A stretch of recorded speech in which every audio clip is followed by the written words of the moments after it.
Easy physics ई lecture series में आपका स्वागत है। मैं डॉक्टर अजीत कुमार सोमानी, चौधरी मालूराम भांबू, राजकीय पॉलिटेक्निक महाविद्यालय श्री गंगानगर में प्रवक्ता भौतिकी के पद पर कार्यरत हूँ। जैसा कि सीरीज के नाम से क्लियर है, इजी फिजिक्स। फिजिक्स आसान है, बशर्ते कि इसे रोचक तरीके से पढ़ाया जाए या पढ़ा जाए। इसी बात को ध्यान में रखकर ये ई व्याख्यान तैयार किए गए हैं।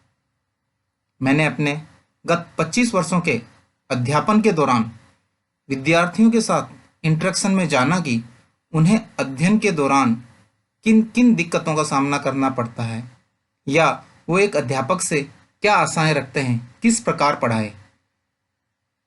कुछ इसी प्रकार के अनुभवों की झलक इन ई व्याख्यानों में आपको दिखाई देगी। वाल्टर ल्यूइन का एक कोटेशन है, teacher who make physics boring are criminals. बस यही मेरे इन ई लेक्चर सीरीज का मोटिव है। इन ई व्याख्यानों की कुछ विशेषताओं की ओर आपका ध्यान आकृष्ट करना चाहूँगा। ये ई व्याख्यान बड़े ही रोचक व आसानी से समझ आ सकने वाले तरीके से प्रस्तुत किए गए हैं। इनमें लगभग गत 30 वर्षों में डिप्लोमा की बोर्ड की परीक्षा में पूछे गए प्रश्नों व उनके हल का यथासंभव समावेश किया गया है। आवश्यकता अनुसार पर्याप्त संख्या में चित्रों, वीडियो, हल सहित आंकिक उदाहरणों इत्यादि का समावेश है। अर्थात इसमें ओरिजिनल वीडियो मिलेंगे आपको, और जो न्यूमेरिकल एग्जाम्पल्स हैं उनको काफ़ी मात्रा में हल करके स्टेप बाय स्टेप सॉल्यूशन दिखाए गए हैं, जिससे कि विद्यार्थियों को आसानी से समझ में आ सके। इस ई व्याख्यान का टॉपिक है भौतिक राशियों के मान को एक पद्धति से दूसरी पद्धति में बदलना। To convert a physical quantity from one system to another system. यह विमीय विश्लेषण विधि के 3 अनुप्रयोगों में से एक अनुप्रयोग है। जो 3 एप्लीकेशन है डायमेंशनल एनालिसिस मेथड की, उनमें से एक है। तो इस एप्लीकेशन के थ्योरेटिकल पार्ट को आज हम इस पार्ट में डिस्कस करेंगे, और फिर इसके अगले भागों में इसके आंकिक उदाहरणों को डिस्कस करेंगे। इस टॉपिक को पढ़ने के बाद जो किसी विद्यार्थी में हम आशा रखते हैं कि क्या व्यवहारगत परिवर्तन आएंगे, उनको उद्देश्य के रूप में यहाँ सूचीबद्ध किया जा रहा है। भौतिक राशि के मान को एक पद्धति से दूसरी पद्धति में बदलने के संप्रत्यय को समझना, इसके पीछे क्या कंसेप्ट है, और उसके बिहाफ पे हम आगे बढ़ेंगे। भौतिक राशि के मान को एक पद्धति से दूसरी पद्धति में बदलने संबंधित उदाहरणों के, जो आंकिक उदाहरण दिए जाएंगे, के हल को समझना, वह आंकिक समस्याओं जो और न्यूमेरिकल प्रॉब्लम्स होगी को हल करने का कौशल विकसित करना। स्किल डेवलप हो जाए कि वो न्यूमेरिकल प्रॉब्लम्स को खुद सॉल्व कर सके। उसमें यदि हम सफल हो पाते हैं तब तो ये ई व्याख्यान पढ़ने का प्रभाव रहा, अदरवाइज इसको दोबारा स्टडी करके फिर उसको समझना होगा। भौतिक राशि के मान को एक पद्धति से दूसरी पद्धति में बदलने के ज्ञान का उपयोग दैनिक जीवन में कर सकना। दैनिक जीवन में भी कई बार हम बाजार में जाते हैं जहाँ पे ग्राम, इनको किलोग्राम आपस में बदलना पड़ता है। इस तरह की और भी कई राशियां हो सकती है जिनका कि हम उपयोग कर सकते हैं। अभी तक हो सकता है उनसे आप परिचित नहीं हो। आगे बढ़ने से पहले हमें ये पता होना चाहिए कि किन किन बातों का, किन किन टॉपिक का हमें प्री नॉलेज हो, जिससे कि हम इस टॉपिक और या इस एप्लीकेशंस को अच्छी तरह समझ सकें। भौतिक राशि का विमीय सूत्र ज्ञात करना। इसमें आगे बढ़ने से पहले हमें किसी भी भौतिक राशि का विमीय सूत्र की कई जगह जरूरत पड़ेगी, वो ज्ञात करना आना चाहिए। इसके लिए विमा के जो ई व्याख्यान है आप पढ़ के अच्छी तरह समझ लीजिए। मात्रक पद्धतियों व परिवर्तन गुणांक का ज्ञान। हम अपेक्षा करते हैं एक बच्चे को मात्रक पद्धतियों से वो परिचित हो, और परिवर्तन गुणांक का यहाँ मतलब है कि एक मात्रक पद्धति से दूसरी मात्रक पद्धति के कुछ ज्ञात परिवर्तन गुणांक हैं, उनके बारे में उनको नॉलेज होनी चाहिए। ब्रीफ में एक बार आगे अभी जस्ट बताऊंगा मैं। घातांकों के नियमों का ज्ञान, जैसा कि बार बार हर ई व्याख्यान में मैं स्ट्रेस देता हूं कि घातांकों के नियमों का विशेष ज्ञान होना चाहिए, तभी ये टॉपिक आसान लगेगा। इसके बारे में डिटेल से पहले ई व्याख्यान में डिस्कस किया जा चुका है, ब्रीफ में आज भी एक बार बताएंगे। भौतिक राशि के आंकिक मान व मात्रक में संबंध, ये भी पता होना चाहिए कि एक भौतिक राशि के आंकिक मान व यूनिट में, न्यूमेरिकल वैल्यू और यूनिट में क्या रिलेशन है, इसको भी एक बार हम ब्रीफ में देखेंगे। कुछ विशेष राशियों के विमीय सूत्र, जो कि पहले एक बार नोटबुक में आप लोगों को लिखने के लिए कहा था, यदि लिखे हुए तो 72 है, नहीं तो एक बार इनको नोट कर लीजिए, जिससे कि आगे के प्रश्नों को हल करते समय हमें दिक्कत नहीं आवे, और संभव हो तो ये याद भी रखिए। मात्रक पद्धतियां, सिस्टम ऑफ यूनिट्स, 3 तरह की मात्रक पद्धतियां जो प्रचलित है हम आप लोगों को बताते हैं, एफपीएस, सीजीएस और एमकेएस।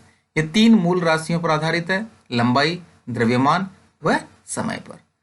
तो एफपीएस का नाम ही फुट पाउंड सेकंड पद्धति, सीजीएस सेंटीमीटर ग्राम सेकंड पद्धति, एमकेएस मीटर किलोग्राम सेकंड पद्धति। तीनों ही मात्रक पद्धतियों में सेकंड एक ऐसा मात्रक है जो कि सब में समान है, बाकी इन सब में अलग अलग है। फिर इन सब के बाद आई एक अंतरराष्ट्रीय मात्रक पद्धति, एसआई मात्रक पद्धति, जिसमें 7 मूल राशियां और वह 7 मूल मात्रक निर्धारित किए गए। इसी तरह से जैसा हम पहले भी बता चुके हैं, 2 संपूरक राशियां और 2 संपूरक मात्रक निर्धारित किए गए थे। परिवर्तन गुणांक की बात करें, इनसे आप भली भांति हो सकता है परिचित हो, फिर भी एक बार याद दिलाने के लिए आपको यहाँ पे नोटबुक में नोट करने की सलाह मैं दूंगा। 1 मीटर में 100 सेंटीमीटर, तो इसको 10 की घात 2 सेंटीमीटर में भी व्यक्त कर सकते हैं। इसी तरह से 1 किलोग्राम में 1000 ग्राम, जिसको 10 की घात 3 ग्राम में भी हम व्यक्त कर सकते हैं। अब उल्टा बात करते हैं, 1 सेंटीमीटर में 1/100 मीटर, अर्थात 10 की घात -2 मीटर। 10 की घात देखिए -2 है। इसी तरह से 1 ग्राम में 1/1000 ग्राम किलोग्राम, 1 ग्राम में 1/1000 किलोग्राम, अर्थात 10 की घात -3, 10 की घात -3 किलोग्राम हो गई। तो ये इन दोनों के आपको मीटर से सेंटीमीटर, सेंटीमीटर से मीटर, किलोग्राम से ग्राम, ग्राम से किलोग्राम में कन्वर्जन करना आना चाहिए। इसी तरह से एफपीएस पद्धति के कन्वर्जन देख लेते हैं। 1 फुट में 30.48 सेंटीमीटर होते हैं, इसको मीटर में बदलें 0.3048 मीटर, 100 से भाग दे दिया। इसी तरह से 1 पाउंड में 453.6 ग्राम, 453.6 ग्राम होते हैं, इसी को किलोग्राम में बदलें 0.4536 किलोग्राम। तो ये आप अच्छी तरह नोट करके रख लीजिए, आगे आवश्यकता अनुसार इनका प्रयोग करते रहिए। घातांकों के नियम पहले भी एक बार नोट करवाए थे, वो नोटबुक में संभवतः नोट होंगे, यदि नहीं है तो इनको एक बार नोट कर लीजिए, जो कि आपके बहुत काम आएंगे। एक नया नियम जो यहाँ पे आपको देखने को मिलेगा, इन सबसे आप परिचित हैं, परंतु एक जो नया नियम है, यदि 2 राशियां जिनके आधार अलग अलग हो और घातांकें एक हो, पहले हमने ये जब नियम समझा था m की घात x, m की घात y बराबर m की घात x प्लस y, इनमें आधार समान थे, घातांकें अलग अलग थी। परंतु यहाँ पे देखिए आधार अलग अलग है, घातांकें समान है, तो इनको इस तरह से व्यक्त कर सकते हैं, a डिवाइडेड बाई b की पावर होल पावर x लिख सकते हैं। ये भी एक आपको ध्यान रखने की बात है। अब बात करते हैं भौतिक राशि के आंकिक मान व मात्रक में संबंध, कि कोई भी भौतिक राशि है जब इसको हम व्यक्त करते हैं 2 चीजें होती है, एक न्यूमेरिकल वैल्यू और एक उसकी यूनिट। यूनिट और न्यूमेरिकल वैल्यू है मात्रक पद्धतियों के अनुसार परिवर्तित होती रहती है। तो पहले हम यहां देखते हैं, किसी भी भौतिक राशि का मान q, कोई भौतिक राशि उसका मान q है, मात्रक u व आंकिक मान n के गुणनफल के तुल्य होता है। अर्थात जो भौतिक राशि का मान है वो मात्रक व आंकिक मान के गुणनफल के तुल्य होता है, एवं प्रत्येक मात्रक पद्धति के लिए q का मान समान रहेगा। जो भौतिक राशि का मान हम बात कर रहे हैं उसका मान क्या रहेगा, समान रहेगा, अर्थात q बराबर n इंटू यू। ये एक स्थिरांक है, ध्यान दीजिए, आंकिक मान व मात्रक का गुणनफल एक पर्टिकुलर मेजरमेंट के लिए, हरदम नहीं, एक पर्टिकुलर मेजरमेंट के लिए विशेष माप के लिए सदैव क्या होगा, इनका गुणनफल स्थिरांक होगा। एक उदाहरण की सहायता से इसको समझते हैं। किसी तार की लंबाई 15 मीटर है, ये हमें ज्ञात है कि 15 मीटर, तो हमारा जो अभी Q जिसे हम भौतिक राशि का मान कह रहे हैं वो हो गया 15 मीटर। इसमें से 15 इसका आंकिक मान है और मीटर इसका मात्रक है। जो n हम यहाँ कहेंगे वो 15 है और U इस समय कितना है, मीटर है। तो इसको हम व्यक्त करेंगे, इस तरह से लिखेंगे L बराबर 15 मीटर। अब हम इसको परिवर्तित करते हैं अलग अलग लंबाई के ज्ञात मात्रकों में। उदाहरण इसलिए इसको दे रहे हैं क्योंकि इनसे आप परिचित हो।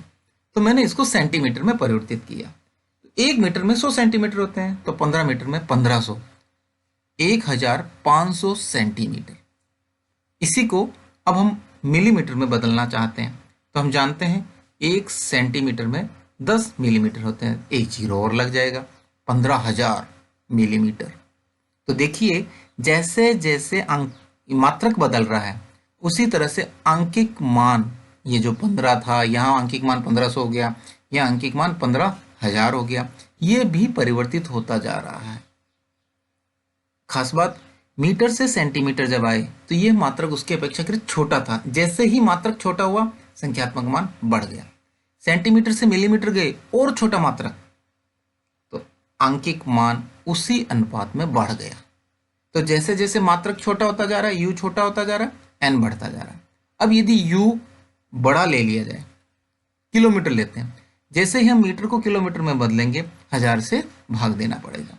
तो 1000 से भाग देने पर हमारे पास आएगा 0.015 किलोमीटर। अब ये जो मान है इस 15 की तुलना में छोटा हो गया। तो कहने का अर्थ है यदि मात्रक बड़ा हो जाता है तो आंकिक मान छोटा हो गया, और यदि मात्रक छोटा होता है तो आंकिक मान बढ़ जाता है। परंतु सभी चारों लंबाइयों को आप देखो है वो 15 मीटर ही, व्यक्त करने का तरीका अलग अलग है। तो इस प्रकार हम कह सकते हैं कि किसी विशेष माप के लिए, जो पर्टिकुलर मेजरमेंट है, उसके लिए आंकिक मान या संख्यात्मक मान वह मात्रक का गुणनफल स्थिर रहता है, Q equal to N into u बराबर कॉन्स्टेंट। ये चीज हमें अच्छी तरह समझ में आ जानी चाहिए। अब हम देखते हैं कि कैसे एक भौतिक राशि के मान को एक पद्धति से दूसरी पद्धति में बदलेंगे। इस मेथड का सैद्धांतिक पक्ष इसी व्याख्यान में हम देखेंगे।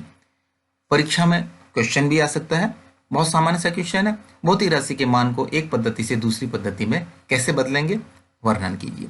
तो उस समय क्या क्या स्टेप हम अप्लाई करेंगे, थ्योरेटिकली आपको ये लिखना पड़ेगा। यदि कोई न्यूमेरिकल है उसको हल करने के लिए क्या क्या स्टेप होंगे, तो इसको बहुत अच्छी तरह से आपको समझना है। मान लीजिए एक भौतिक राशि जिसका मान Q है, हमने एक भौतिक राशि ली जिसको कि हम बदलना चाहते हैं, उसका मान कैपिटल Q है। कि दो विभिन्न पद्धति, हमें दो पद्धतियां तो चाहिएगी क्योंकि एक मात्रक पद्धति से दूसरी मात्रक पद्धति में हम उसके मान को बदलना चाहते हैं। तो उन दोनों पद्धतियों में उनके आंकिक मान क्रमशः हमने मान लिए n1 व n2 है।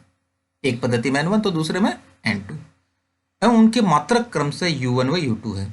वही सेम चीज, एक पद्धति में मात्रक u1 है तो दूसरे में u2 है। तो अभी जो हमने ज्ञान प्राप्त किया कि आंकिक मान वह मात्रक का गुणनफल नियत रहता है, तो उस हिसाब से हम कह सकते हैं कि Q बराबर n1 u1 equal to n2 u2। ये पहली पद्धति में आंकिक मान वह मात्रक का गुणनफल है n1 u1, और n2 u2 उसी तरह से उस दूसरी पद्धति के आंकिक मान वो उसके मात्रक का गुणनफल है, और इन दोनों का गुणनफल स्थिर रहेगा एक पर्टिकुलर मेजरमेंट के लिए। जैसे हमने बात का, तो हम उसको मेजर करना चाहते हैं। तो अभी हम ये कहते हैं, हमें ये पता होगा कि n1 कितना है, u1 का भी हमें ज्ञान हो जाएगा, u2 का ज्ञान हो जाएगा। हमें ज्ञात क्या करना होगा, n2। मान को परिवर्तित करने का मतलब हम इस n2 को ज्ञात करना चाहते हैं कि यह कितना होगा यदि एक पद्धति से दूसरी पद्धति में जाए। इस टॉपिक का मोटो यह है। माना उस भौतिक राशि का विमीय सूत्र MALBTC है। देखिए हम विमीय विधि का प्रयोग कर रहे हैं, विमीय विश्लेषण विधि का प्रयोग कर रहे हैं, तो विमा से हम उस राशि से जरूर परिचित होने चाहिए। यदि हमें विमा पता नहीं है तो हम इस विधि से उसके मान को परिवर्तित नहीं कर पाएंगे। तो यहां देखिए विमीय सूत्र जो हुआ MALBTC, ये हमें ज्ञात है। यदि प्रथम मात्रक पद्धति में मात्रकों की मापें, जैसे कि हर मात्रक पद्धति में ध्यान दिया होगा, जैसे मैं एक एग्जाम्पल लूँ, एमकेएस में मास के लिए किलोग्राम, लेंथ के लिए मीटर और समय के लिए सेकंड, ऐसे ही उनकी मूल मात्रकों निर्धारित हैं कि कौन कौन से। तो अभी हमें मात्रक पद्धतियां क्लियर नहीं है, तो हम इनको मान रहे हैं, जिससे ये डेवलप होता जाएगा हमारा डेरिवेशन। तो यदि प्रथम पद्धति में मूल मात्रकों की मापें क्रमशः m1, l1 व t1 है। सपोज कीजिए ये mks होती तो किलोग्राम, मीटर और सेकंड लिखते, cgs होती तो ग्राम, सेंटीमीटर व सेकंड लिखते। तो उसी तरह से ये उनके मेजरमेंट्स हैं। तो m1, l1 व t1 है। तो q जो हमारा ma, lb, tc इसका विमीय सूत्र है, इससे हम मात्रक निकालना पहले सीख चुके हैं कि हम क्या करेंगे कि जहां जहां m, l, t है वहां पे इनके ये जो मूल मात्रक हैं m1, l1, t1 सब्स्टिट्यूट कर देंगे। तो देखिए किस तरह से हम प्रथम पद्धति में मात्रक निकालते हैं। हमने m की जगह m1 सब्स्टिट्यूट कर दिया, l की जगह l1 और t की जगह t1। ऐसा हम पहले कर चुके हैं मात्रक निकालने के लिए। यदि आप उससे परिचित नहीं है तो पुराने ई व्याख्यान जरूर देखें। तो इस प्रकार से हमें प्रथम मात्रक पद्धति में मात्रक u1 बराबर m1a, l1b और t1c ये मात्रक हो गया। ये विमीय सूत्र नहीं है, यह मात्रक प्राप्त हुआ है और ये विमीय सूत्र है ma, lb, tc। इसी प्रकार बात करें दूसरी मात्रक पद्धति की। दूसरी मात्रक पद्धति में भी मूल मात्रकों की मापे क्रम से m2, l2 और t2 है। अब बदल गए हैं, हर मात्रक पद्धति का अपना मूल मात्रक अलग अलग होते हैं। तो इसमें हम मात्रक u2 निकालना चाहते हैं तो कैसे निकालेंगे? m की जगह m2, l की जगह l2 व t की जगह t2 प्रतिस्थापित कर देंगे, सब्स्टिट्यूट कर देंगे। तो हमारे पास जो द्वितीय मात्रक पद्धति में मात्रक u2 आएगा m2a, l2b, t2c, ये मात्रक हमें प्राप्त होगी। यहां तक के स्टेप हमने डेरिवेशन चूंकि करना इसलिए मानते हुए कर लिए। अब बहुत आसान हो गया, हमने एक पहले समीकरण नंबर 1 डिराइव कर रखी थी। देखिए एक बार ध्यान स्क्रीन पे, n1 u1 is equal to n2 u2। हमने u1 भी पिछले स्टेप में निकाल लिया था, अब u2 निकाल लिया है। n1 हमें ज्ञात है, n2 हमें ज्ञात करना है। तो इस समीकरण में ये दो व समीकरण 3 से जो मान प्राप्त हुए हैं वो रख दें तो हमारा काम आसान हो जाएगा। ये सारी समीकरण आपको दिखाई दे रही है, 1 व 2, 3। अब समीकरण 1, 2 व 3 से इनको सब्स्टिट्यूट कर दिया तो देखिए n1 और u1 का मान जो हमने समीकरण 2 में मिला था m1a, l1b और t1c रख दिया। इसी तरह से n2 और u2 की जगह m2a, l2b और t2c सब्स्टिट्यूट कर दिया। हमें ज्ञात क्या करना था? n2। बार बार ध्यान दीजिए, हमें n2 जो ज्ञात करना होता है सामान्यतः हम उसे किस साइड में लेना चाहते हैं? लेफ्ट हैंड साइड में। तो एक बार मैं इनकी साइड परिवर्तित कर रहा हूं। ये जो राइट साइड में पूरी क्वांटिटी लिखी थी उसे लेफ्ट हैंड साइड में ले लिया और जो लेफ्ट हैंड साइड में लिखी थी वो राइट हैंड साइड में ले ली, जिससे कि n2 का मान निकालने में परेशानी ना हो। और अब उस स्टेप के बाद जो इधर m2a, l2b और t2c बचे थे उनको इधर ले जाके डिवाइड कर देते हैं। तो हमें क्या मिलेगा? देखिए n2 बराबर n1, ऊपर m1a, l1b, t1c जो ऑलरेडी एग्जिस्टिंग मात्रक है और इस पद्धति वाला मात्रक इधर डिवाइड हो गया तो m2a, l2b, t2c। अब अभी जो घातांकों का नियम हमने पढ़ा था कि m1 व m2 दो अलग अलग आधार हैं परंतु इनके घात समान है, तो इनको हम उस तरह से व्यक्त कर देंगे m1 by m2 raise to power है। इस तरह से l1 l2 के लिए करेंगे, t1 t2 के लिए करेंगे। तो देखिए हम इसको कुछ इस तरह से लिखेंगे, n2 बराबर n1, m1 by m2 raise to power है, उस घातांकों का जो विशेष नियम बीच में बताया था उस पर आधारित है। इसी तरह से l1 by l2 raise to power b, t1 by t2 की घात c। यह सूत्र जो फाइनल आ गया है इसमें सभी अभिष्ट मान रखकर हम n2 का मान ज्ञात कर सकते हैं। इस प्रकार किसी भौतिक राशि के मान को एक पद्धति से दूसरी पद्धति में परिवर्तित कर सकते हैं।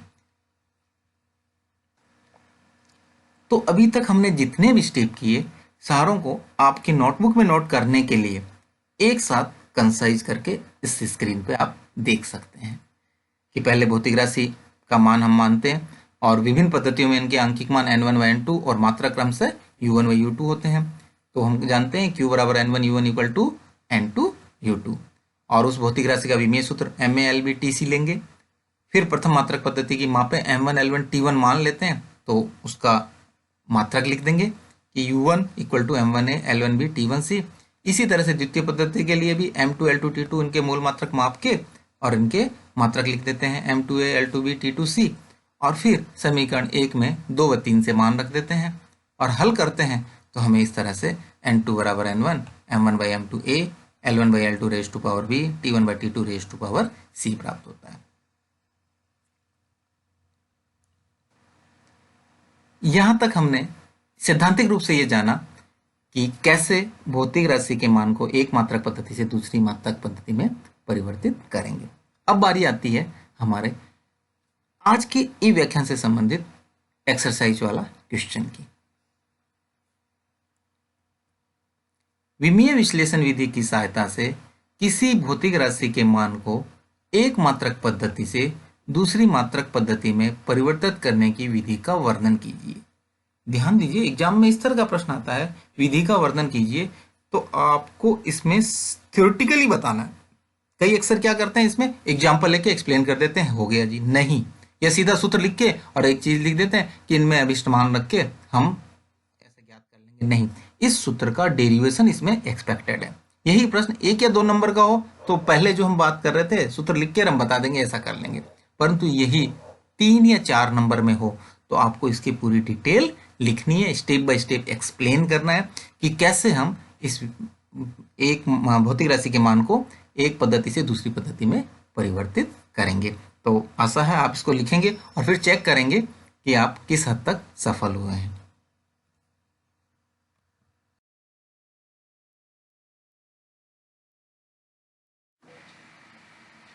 अधिक सहायता व अधिक जानकारी के लिए आप मेरे द्वारा लिखित पुस्तक पॉलिटेक्निक भौतिकी, जो पूर्णतया हिंदी माध्यम के छात्रों के लिए लिखी गई है, बड़ी आसान भाषा में लिखी गई है, जिससे कि विद्यार्थी आसानी से समझ सकते हैं, इसको आप अध्ययन कर सकते हैं। यदि और कोई शंका हो ई व्याख्यान से संबंधित या पुस्तक पढ़ने के बाद भी, फिर भी आप मुझे ईमेल या व्हाट्सएप पर लिख सकते हैं ajit.somani@gmail.com। 9414332876 ये व्हाट्सएप नंबर है, जिस पे कि आप व्हाट्सएप भी कर सकते हैं। यदि आपके कोई सुझाव हैं तो भी इस ईमेल और व्हाट्सएप पे आप भेज सकते हैं, सुझावों का स्वागत रहेगा। मैं आभार व्यक्त करना चाहूँगा गुरुजनों का, विद्यार्थी वर्ग का व परिवारजनों का।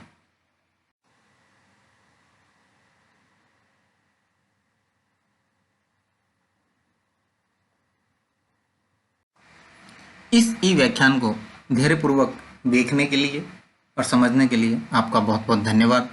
Thank you very much.